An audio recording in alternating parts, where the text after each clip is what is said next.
കഴിഞ്ഞ ഗവൺമെന്റ് കാലത്ത് നമുക്ക് മണ്ണന്തലയിൽ ഒരു IAS അക്കാദമി ഉണ്ടായിരുന്നു. പക്ഷെ അത് നിർത്തലാക്കി. എനിക്കറിയാം മന്ത്രിമാർക്ക് സമയക്കുറവാണ് എന്ന് എനിക്കറിയാം. ഞാൻ ദീർഘമായി എല്ലിക്കളത്. പട്ടികജാതി പട്ടികവർഗ പ്രശ്നങ്ങളെക്കുറിച്ച് സംസാരിക്കാൻ തുടങ്ങിയാൽ അത് ഇവിടെയും അവസാനിക്കില്ല, മണിക്കൂറുകൾ വേണം. കാരണം അത്രയേറെ, ഞാൻ പറഞ്ഞല്ലോ, എൻ്റെ പ്രസംഗത്തിൽ തന്നെ പറഞ്ഞല്ലോ, അത്രയേറെ സങ്കീർണങ്ങളായ പ്രശ്നങ്ങളാണ് നിലനിൽക്കുന്നതെന്ന് പറഞ്ഞു. അപ്പോൾ മണ്ണന്തലയിലുള്ള IAS അക്കാദമി നിർത്തലാക്കി കഴിഞ്ഞ ഗവൺമെന്റ്. എന്താണ് കാരണം എന്നറിയില്ല. അത് പുനഃസ്ഥാപിക്കാൻ വേണ്ടി ഒരുപാട് സമരങ്ങൾ നമ്മുടെ സംഘടനകൾ നടത്തി. പക്ഷേ ഗവൺമെന്റ് അത് പരിഗണിച്ചില്ല. ഞാൻ ബഹുമാനപ്പെട്ട മന്ത്രിയോട് അപേക്ഷിക്കുന്നു, അത് പുനഃസ്ഥാപിക്കാനുള്ള സാധ്യതകൾ പരിശോധിക്കണം എന്ന് ഞാൻ അഭ്യർത്ഥിക്കാം. മഹാത്മാശ്രീ അയ്യങ്കാളിയുടെ പേരിൽ ഈ പ്രതിമയും VJT ഹാള്, അയ്യങ്കാളി ഹാളും എന്നതിനപ്പുറമായി ഒരു സ്മാരകവും ഇവിടെ നമുക്കില്ല. അതുകൊണ്ട് തന്നെ മഹാത്മാ അയ്യങ്കാളിയെ കുറിച്ച് പഠിക്കാൻ പുതിയ തലമുറയ്ക്ക് കഴിയണം. അതിന് തിരുവനന്തപുരം ആസ്ഥാനമാക്കി അയ്യങ്കാളി പഠന ഗവേഷണ കേന്ദ്രവും ഒരു മ്യൂസിയവും സ്ഥാപിക്കണം എന്ന് ഞാൻ ഈ അവസരത്തിൽ ഗവൺമെന്റ് മുന്നിൽ അഭ്യർത്ഥന വെക്കുകയാണ്. അയ്യങ്കാളി പഠന ഗവേഷണ കേന്ദ്രവും മ്യൂസിയവും വന്നാൽ അയ്യങ്കാളി ഈ പറഞ്ഞ സമരങ്ങൾ, പ്രക്ഷോഭങ്ങൾ, ആ കാലഘട്ടത്തിലെ പ്രത്യേകതകൾ, അദ്ദേഹം ജീവിച്ചിരുന്ന കാലഘട്ടത്തിൽ അല്ലെങ്കിൽ ശ്രീമൂലം പ്രജാസഭയിൽ നടത്തിയ പ്രസംഗങ്ങൾ, ഇതൊക്കെ തന്നെ ഈ വളർന്നു വരുന്ന തലമുറയ്ക്ക് അത് ആർട്ടിഫിഷ്യൽ ഇന്റലിജൻസിന്റെ ഭാഗമാക്കാൻ കഴിയണം. ആർട്ടിഫിഷ്യൽ ഇന്റലിജൻസ് ഉപയോഗിച്ച് അത് തീർച്ചയായും അതിനുള്ള സാധ്യതകൾ ഉപയോഗിക്കണം. AI-യുടെ സഹായത്തോടു കൂടി ആ പഴയകാല അദ്ദേഹത്തിന്റെ ജീവചരിത്രം പുനരാവിഷ്കരിച്ചുകൊണ്ട് പുതിയ തലമുറയ്ക്ക് മനസ്സിലാക്കുവാൻ, പഠിക്കുവാൻ, ഇത് കേരളത്തിൽ നിന്ന് മാത്രമല്ല, ഇന്ത്യയിൽ നിന്ന് മാത്രമല്ല, വിദേശത്തു നിന്നുള്ള വിദ്യാർത്ഥികൾ പോലും ഗവേഷണത്തിനായി ഇവിടെ വരുന്ന തരത്തിലുള്ള ഒരു ഗവേഷണ കേന്ദ്രം ഉണ്ടാകണം. മഹാത്മാ അയ്യങ്കാളിയെ കുറിച്ച് മനസ്സിലാക്കാൻ മലയാളത്തിൽ പുസ്തകങ്ങളുണ്ട് എന്നതിനപ്പുറമായി ഇംഗ്ലീഷിൽ വളരെ അപൂർവമായി മാത്രമേ ഉള്ളൂ. മറ്റു ഭാഷകളിൽ അപൂർവമായി മാത്രമേ അയ്യങ്കാളിയെക്കുറിച്ചുള്ള പുസ്തകമുള്ളൂ.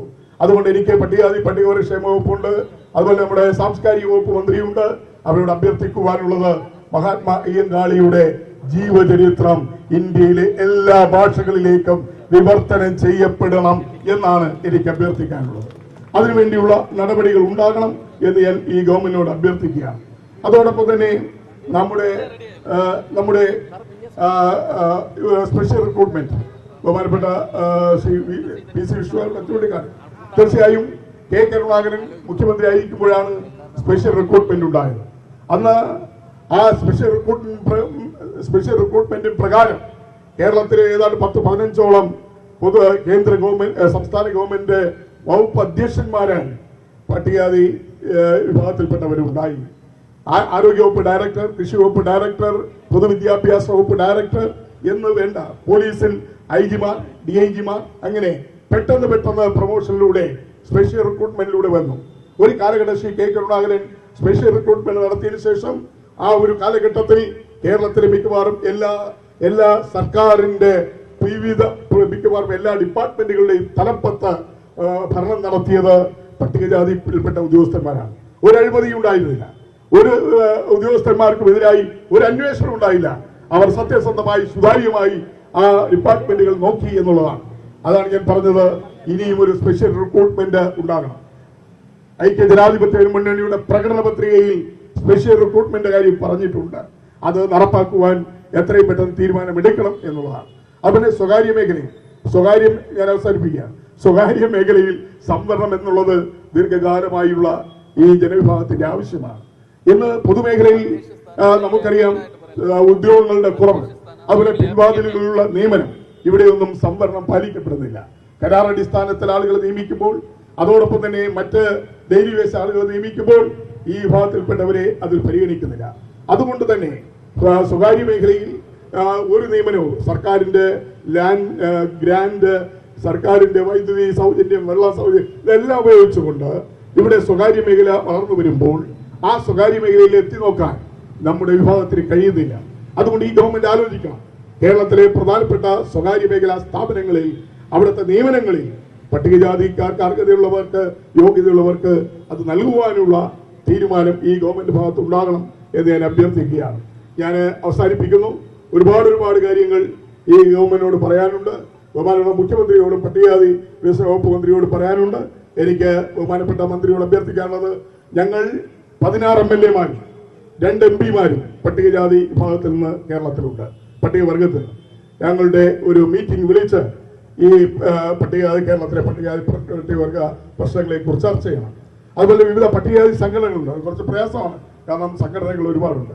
അവരുമായും ഈ വിഷയങ്ങളെ കുറിച്ച് കേരളത്തിലെ പട്ടികവർഗ പ്രശ്നങ്ങൾ, പീഡനങ്ങൾ, അതിക്രമങ്ങൾ, ഇങ്ങനെയുള്ള ഒരുപാട് കാര്യങ്ങൾ, ഏറ്റവും ഒടുവിലുള്ള നിതിൻ രാജിന്റെ വിഷയം ഉൾപ്പെടെയുള്ള നിരവധി കാര്യങ്ങളുണ്ട്. അതിനെയൊക്കെ സംബന്ധിച്ച് അഭിപ്രായങ്ങൾ കേൾക്കുവാനും അവരുടെയൊക്കെ അഭിപ്രായങ്ങളുടെ അടിസ്ഥാനത്തിൽ ഒരു ആക്ഷൻ പ്ലാൻ, പട്ടികവർഗ ക്ഷേമത്തിന് വേണ്ടി കേരളത്തിൽ ഒരു ആക്ഷൻ പ്ലാൻ ഉണ്ടാക്കാനും തീർച്ചയായും ഈ ഗവൺമെന്റ് ശ്രമിക്കണം എന്ന് അഭ്യർത്ഥിക്കാം. ബഹുമാനപ്പെട്ട മന്ത്രി തീർച്ചയായും പട്ടികവർഗ വിഭാഗത്തിന് വേണ്ടി ക്ഷേമ പ്രവർത്തനത്തിന് വേണ്ടി കേന്ദ്രത്തിൽ സമർപ്പിക്കുന്ന പ്രോജക്റ്റുകൾ അത് ഏതാണ്, അത് സമർപ്പിക്കുമ്പോൾ തന്നെ ആ കാര്യങ്ങൾ ഞങ്ങളുടെ ശ്രദ്ധയിൽപ്പെടുത്തിയാൽ ഇവിടുന്ന് സംസ്ഥാന ഗവൺമെന്റ് ഈ വിഭാഗങ്ങൾക്ക് വേണ്ടി സമർപ്പിക്കപ്പെടുന്ന എല്ലാ പ്രോജക്റ്റുകൾക്കും അംഗീകാരം വാങ്ങിത്തരാൻ തീർച്ചയായും ഞങ്ങൾ അവിടെ സമ്മർദ്ദം ചെലുത്തും. കേരളത്തിലെ എംപിമാരെ ഒറ്റക്കെട്ടായി നിന്ന് അതിനുവേണ്ടി പ്രവർത്തിക്കുമെന്ന് ഞാൻ ബഹുമാനപ്പെട്ട മന്ത്രിക്ക് ഉറപ്പ് നൽകിക്കൊണ്ട് ഈ അവസരത്തിൽ മഹാത്മാ ശ്രീ അയ്യങ്കാളിയുടെ 163ാമത് ജയന്തി ആഘോഷിക്കുന്ന ഈ അവസരത്തിൽ ഈ പട്ടികവർഗ വിഭാഗങ്ങളുടെ അതോടൊപ്പം തന്നെ കേരളത്തിലെ അയ്യങ്കാളി ആരാധിക്കുന്ന പൊതുസമൂഹത്തിന്റെ ആഘോഷമായി ഇത് മാറിയിട്ടുണ്ട്. അയ്യങ്കാളിയുടെ ജന്മസ്ഥലമായ വെങ്ങാനൂർ ഉൾപ്പെടെ കേരളത്തിന്റെ വിവിധ ഭാഗങ്ങളിൽ വളരെ ആഘോഷപൂർവ്വം ഇന്ന് അയ്യങ്കാളി ജയന്തി ആഘോഷിക്കുന്നു. ഈ ആഘോഷത്തിന് നേതൃത്വം നൽകാൻ ബഹുമാനപ്പെട്ട പട്ടികവർഗ വകുപ്പ് മന്ത്രി തന്നെ തന്റെ എല്ലാ തിരക്കുകളും മാറ്റിവെച്ചുകൊണ്ട് ഈ പരിപാടിക്ക് നേതൃത്വം ഇവിടെ എത്തിച്ചേർന്നതിൽ ഈ വിഭാഗത്തിലുള്ള ഒരു ജനപ്രതിനിധി എന്ന നിലയിൽ ഞാൻ ആത്മാർത്ഥമായി അഭിനന്ദിച്ചുകൊണ്ട് അനുമോദിച്ചുകൊണ്ട് തുടർന്നും വലിയ പ്രതീക്ഷയോടുകൂടിയാണ് കെ ദോസി എന്ന പട്ടികവർഗ പിന്നോക്കക്ഷേമ വകുപ്പ് മന്ത്രിയെ കേരളത്തിലെ പാർശ്വവൽക്കരിക്കപ്പെട്ട ജനവിഭാഗങ്ങൾ കാണുന്നത്. ഒരുപാട് പ്രതീക്ഷയുണ്ട്. ആ പ്രതീക്ഷയ്ക്ക് ഉയരാൻ മന്ത്രി കഴിയും. തുടക്കം വളരെ ഗംഭീരമായിരിക്കുന്നു. അല്ലെങ്കിൽ നഷ്ടപ്പെട്ട ആനുകൂല്യങ്ങളും അവകാശങ്ങളും ഈ ജനവിഭാഗത്തിന് തിരിച്ചു നൽകുന്നതിന് വേണ്ടിയുള്ള ഒരുപാട് ഇടപെടലുകൾ ബഹുമാനപ്പെട്ട മന്ത്രി ശ്രീമതി തുളസി നടത്തിയിട്ടുണ്ട്. തീർച്ചയായും അവർക്ക് മുന്നോട്ട് പോകാൻ കഴിയും. ഇനിയും ഒരുപാട് ഈ 5 വർഷക്കാലത്തിനിടയിൽ ഒരുപാട് കാര്യങ്ങൾ ചെയ്യാൻ കഴിയും. അങ്ങനെ കേരളത്തിലെ പട്ടികവർഗ സമൂഹത്തിന്റെ ഹൃദയത്തിൽ സ്ഥാനം പിടിക്കുന്ന ഒരു മന്ത്രിയായി ചരിത്രം രേഖപ്പെടുത്തട്ടെ എന്ന് ആത്മാർത്ഥമായി ആശംസിച്ചുകൊണ്ട് ഞാൻ എന്റെ വാക്കുകൾ ചുരുക്കുന്നു. നന്ദി, നമസ്കാരം.